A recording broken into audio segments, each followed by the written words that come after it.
Jy kan na my reeks gaan luister. Wat het in die tuin van Eden gebeur? Daar's 3.500 video's op YouTube waarna jy kan luister op die eie tyd. En ek wil weer sê, as jy eers begin video's kyk het, gaan jy nie stop nie.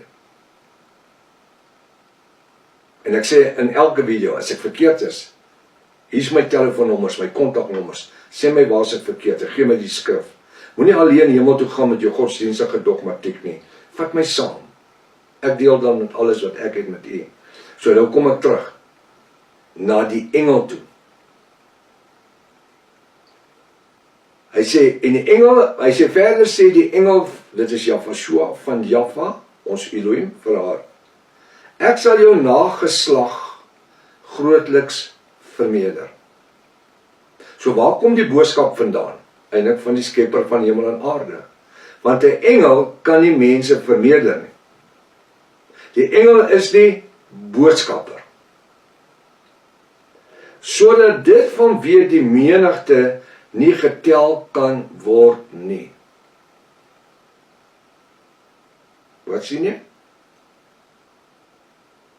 Sodat dit vanweë die menigte nie getel kan word nie. Wie? Wel, almal wat uit Hagar en haar seun, wat sy naam Ishmael sal wees, gebore sal word.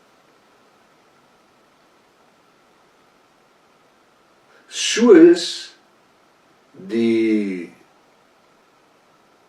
Christendom, as ek dit my aanhalings, die Jafiste, die bruid van Jafashua, ontelbaar geword het in die wêreld, in 2000 jaar se tyd.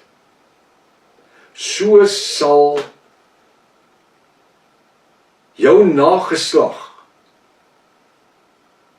grootliks vermeerder, sodat dit vanweë die menigte, die hoeveelhede, nie getel kan word nie.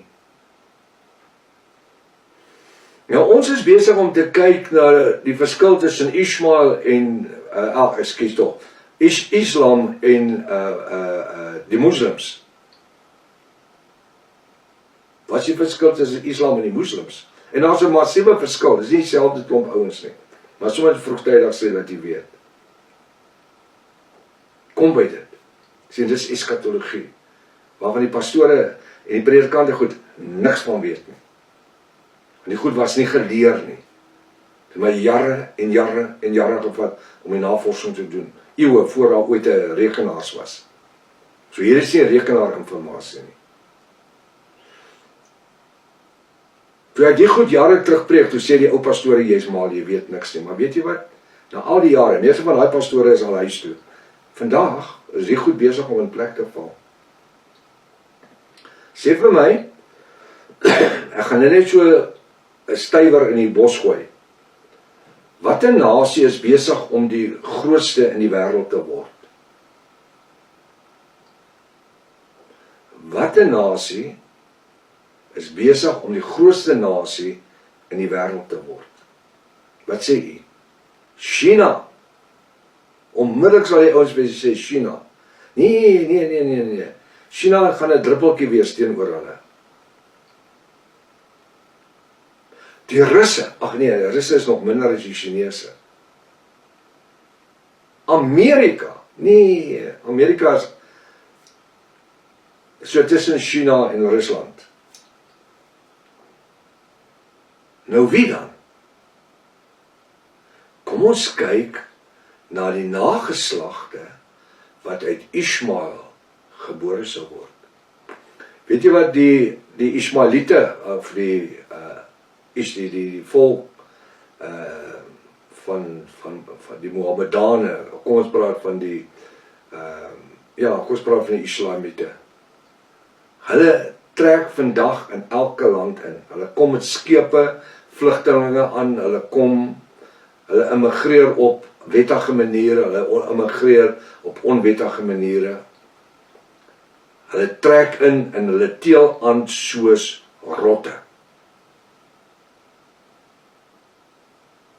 Ek het in die vlooimark in Montana, ons noem maar die vlooimark, 7,5 jaar lank my besigheid gehad. Wat Pakistanners is, en Islamiete. Luister wat ek sê, Islamiete. Ja, baie van hulle is moslems ook, maar die Islamiete, wat aan die moslim geloof vashou. Daai vrouens daar verwag omtrent elke jaar. Dit is die een kleintjie op die ander kleintjie, een kleintjie op die ander kleintjie. Sy bly permanent pregnant. Hoekom? Hulle is besig om aan te teel waar die res van die Europese en Westerse wêreld aan geboortebeperkings, sien, dis die ander ding wat ek eendag bietjie moet oorgesels, die geboortebeperkings van die wêreld, die wêreldpopulasie, om die wêreldpopulasie te beheer, word voorboedmiddels gebruik en pille en kondome en al die goed. Hierdie ouens nie. Vir hom is dit 'n sonde om 'n kondoom te gebruik. Hulle teel net aan. Hoekom? Want deur getalle gaan hulle die wêreld oorvat.